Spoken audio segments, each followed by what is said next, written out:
Welcome back to Intercontinental Games. Today we will be reviewing my top 5 favorite Xbox 360 games. These games may have released on other systems, but I preferred or only played the Xbox 360 version. At number 5 we have Mercenaries 2 World of Flames. I first played this game on the PS2 with my buddy Cole, and I loved the game, and I was quite surprised when I got the Xbox 360 version, and it was a lot different than the PS2 version. You had a lot more choices, you had a lot more vehicles, you had a lot more bombs that you could use. I played this game countless times with each of the playable characters, and I absolutely loved it. I still play it sometimes to this day. And I really wish it would get remastered or we would get a third one in the series, but EA shut down the studio, so I don't believe we will ever see another one again. At the number 4 spot we have Fallout New Vegas. I originally lost my first copy of this game, so I had to pick up this version that works on the Xbox One and Xbox 360 later.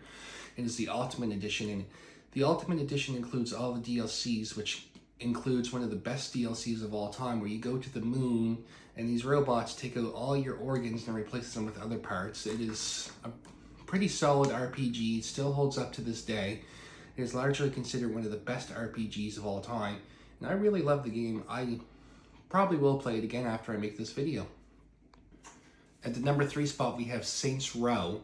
This is the first game I played on the Xbox 360. My dad asked me what I wanted for Christmas that year, and I looked at him and I said, I want the Saints Row 2 game. And then when I opened up my Christmas gifts, I had this one. And he's like, EB Games does not have Saints Row 2 right now, so I'll have to get that for you later.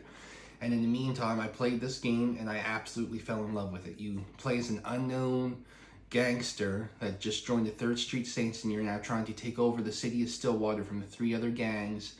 And it has a really nice series in it that got kind of weird and out of control, but it is still one of my favorite games of all time, and I really enjoy playing it.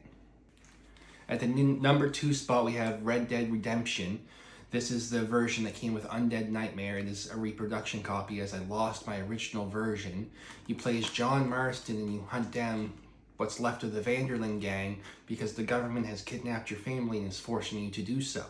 It is one of the best games of all time, and I loved it more than I did Red Dead Redemption 2, simply because you had fun horses with the Undead Nightmare, like the 4 Horses of Apocalypse, and 11-year-old Christopher really loved those horses.